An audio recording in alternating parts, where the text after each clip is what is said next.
Comment apprendre à jouer à Flesh and Blood quand on est un gros joueur de Magic? C'est mon cas actuellement et je me suis dit que j'allais digérer l'apprentissage pour faire une ou des vidéos sur le sujet et sur les différentes subtilités de Flesh and Blood au fur et à mesure de ma progression. On va commencer en faisant une comparaison facile avec le format Commander et cette proxy dégueulasse de Asmo, ou plutôt avec le format Commander 1v1 vu que Flesh and Blood c'est quand même orienté pas mal compétitif 1v1. Contrairement à Magic où vous prenez plusieurs tours pour commencer et vous développer votre jeu, ici, à Flesh and Blood, on démarre full stuffé et vous vous affaiblissez au fur et à mesure de la game.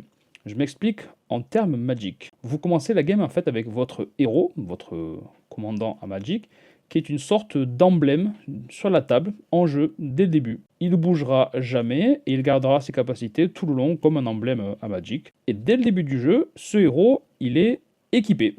Donc il a des armes et il a aussi un casque, une armure, des gants et des bottes. Un peu comme à Donjons et Dragons en gros quoi. Et il est full stuffé dès le début. À quoi servent les équipements? En fait, ils ont tous des capacités que vous pourrez activer et déclencher au bon vouloir. Donc ça, c'est l'état du board au moment où vous vous installez face à l'adversaire. Et au début de la game, ce que vous allez faire, c'est que vous allez piocher vos 4 cartes. Donc, petit résumé, on commence la partie avec notre commandant emblème, ses équipements, ses armes et nos 4 cartes en main. Let's go.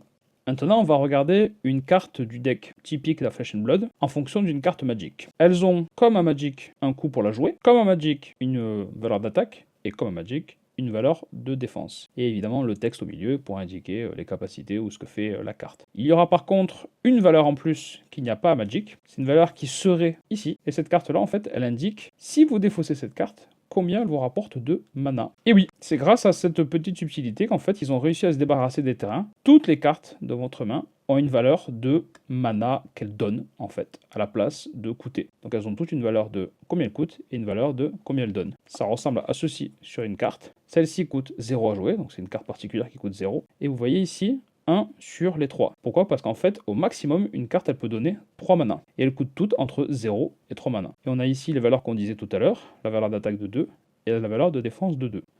C'est tout ce qu'il y a à connaître sur les cartes de base à Flesh and Blood. Donc en fait, à Magic, c'est comme si on faisait une partie où on disait « Venez, on joue sans terrain » et à la place, toutes les cartes, c'est comme si elles avaient la capacité, pour 0, défaussez-vous de la carte et ajoutez X mana à votre réserve. Et voilà, plus besoin de terrain si on joue comme ça. Par contre, vous comprenez bien que si vous commencez avec 4 cartes en main, vous allez probablement pas pouvoir jouer les 4. Vous allez devoir utiliser certaines cartes pour vous en défausser et vous faire du mana pour jouer les autres. Donc il y a une première subtilité dans le jeu, c'est que vous allez devoir constamment choisir entre les cartes que vous jouez et les cartes avec lesquelles vous payez. Ils appellent ça le pitch. On pitch sa carte pour jouer une autre carte. Donc pour le moment, on a vu ce que faisait un héros, les équipements qu'il avait, et à quoi ressemblait une carte de base. Maintenant, on va voir ce qui se passe dans un tour classique. Donc à Flesh and Blood, il n'y a pas de main phase où vous allez jouer vos créatures, puis vos enchantements, vos artefacts, et puis une phase d'attaque. En fait, le tour commence directement à la phase d'attaque. Vous prenez là une carte de votre main, vous l'envoyez attaquant sur le joueur d'en face, vous payez son coup, peu importe ici, on paye en se défaussant, en pitchant la carte qu'on va mettre sur le côté, comme ça. Vous pouvez jouer qu'une seule créature à la fois que vous envoyez en attaquant, et puis vous passez la prioritaire à votre adversaire. Vous allez vite constater quelque chose, c'est que le board de votre adversaire, en fait, il est toujours vide, ou plutôt il n'y a pas de créature, il n'y a que son commandant de base. Pourquoi? Parce qu'en fait, vous allez voir qu'à la fin du tour, on va vider tout le board à chaque fois. C'est un petit peu comme si toutes les créatures avaient un texte qui disait « Sacrifiez cette créature à la prochaine étape de fin à Magic ». On enlève tout. Et du coup, vous allez me dire « Mais attendez, comment l'adversaire, du coup, se défend ?» Et il va faire un peu comme vous, c'est-à-dire qu'il va jouer les cartes de sa main au moment des blocs. Il va dire « Je vais bloquer avec ceci ». Sauf que contrairement à l'attaque où moi j'ai dû payer le coup, lui, quand il défend, il n'a pas besoin. Il met la carte en défense. De base, toutes les créatures en fait ont piétinement. On ne le dit même pas, mais elles ont piétinement en fait. Donc là, si moi j'attaque pour 3 et que lui bloque pour 2, en fait, il va prendre un dégât. Et là, vous allez me dire, c'est rapide puisque le tour est fini. C'est que ça. Sauf que non. Pourquoi? Parce qu'en fait, la plupart des créatures qui attaquent, ou beaucoup en tout cas, ont un mot-clé. C'est le mot-clé à apprendre à Flesh and Blood. C'est Go Again. Si la carte est la Go Again, j'ai le droit de refaire une phase d'attaque. Donc on va mettre les premiers sur le côté comme ça. Je vais attaquer avec une autre créature et mon adversaire sur cette autre créature, je lui repasse la priorité et il a le droit à nouveau de rebloquer sur cette deuxième phase d'attaque. Là par exemple j'attaque pour 4, il bloque pour 2, il va prendre donc 2 dégâts. Et en fait, tant que j'ai du Go Again qui est sur ma carte, j'ai le droit de relancer avec une autre créature attaquante, si évidemment à chaque fois j'ai de quoi payer le coup. Et donc vous allez voir qu'à la fin du tour, on aura en fait plusieurs phases d'attaque qui ont été résolues, des sortes de maillons d'une même chaîne de phases d'attaque. Ils s'appellent ça d'ailleurs la chaîne. Donc si on résume un tour classique à Flesh and Blood, en fait c'est assez simple, c'est une ou des phases d'attaque.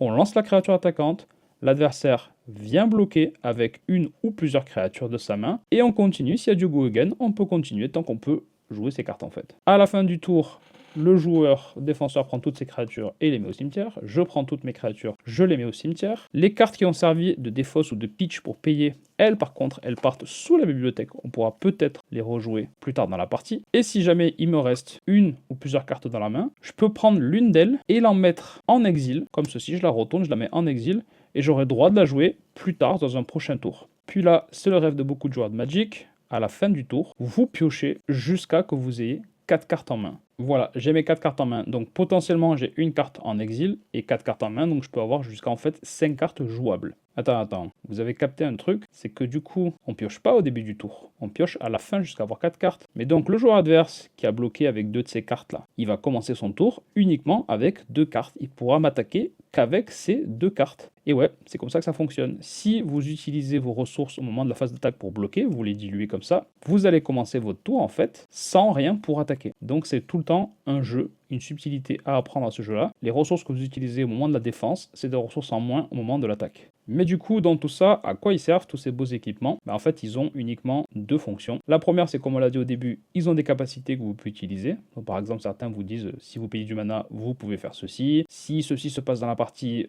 ceci va se déclencher, et ainsi de suite. Ils ont une deuxième fonction. Vous remarquerez que sur la plupart des cartes, on va prendre celui-là par exemple, elles ont des points de vie. En fait, au moment de la défense, vous avez le droit de les utiliser en plus de vos cartes en main pour vous défendre. Donc là, par exemple, celle-ci bloquerait 2 dégâts. Le problème avec ça, c'est évidemment que si l'adversaire attaque et que vous bloquez avec, vous allez casser votre équipement, il ira donc au cimetière et vous pourrez plus profiter de l'effet de la carte. C'est donc un jeu constant entre le fait que vous voulez garder vos équipements pour avoir leurs effets et un moment fatidique où vous allez devoir en fait bloquer avec pour pas trop saigner. Et le héros, du coup, à quoi il sert? On l'a dit, c'est une sorte d'emblème. Il a soit un passif, soit une capacité activée, soit un trigger, soit en fait les 3. Donc c'est comme un super emblème qui est sur la table, vous pouvez en profiter toute la partie et il n'y a aucun risque qu'il s'en aille. Et vous verrez qu'en bas de chaque carte de chaque commandant, il y a 2 valeurs. Ici à droite, c'est les points de vie, donc tous les commandants dans ce format-là sont à 40 PV. Il y a un autre format à 20 PV. Et la valeur que vous voyez à gauche, c'est en gros son intelligence, c'est combien de cartes j'ai le droit d'avoir en main. Quasiment tous les commandants sont à 4, ou vous piocherez 4 cartes. Certains commandants sont à 3, certains commandants sont à 5. Mais la plupart sont à 4. On se refait un petit récap général facile. Vous commencez la partie avec votre général, tous ses équipements. Vous piochez vos 4 cartes. Quand vous faites votre tour, vous attaquez directement avec une créature en payant son coût. L'adversaire peut bloquer avec une ou plusieurs créatures. Et si vous aviez du Go Again, vous avez le droit de continuer à attaquer en payant, et ainsi de suite, jusqu'à que votre tour soit terminé, que vous n'ayez plus rien à faire. Quand c'est fini, votre tour, vous dites « je mets ceci en exil pour la jouer au prochain tour ». Tout le reste va au cimetière. Tout ce qui a servi à pitch va sous la bibliothèque. C'est la fin de mon tour. Je pioche mes 4 cartes. Et voilà, vous pouvez jouer.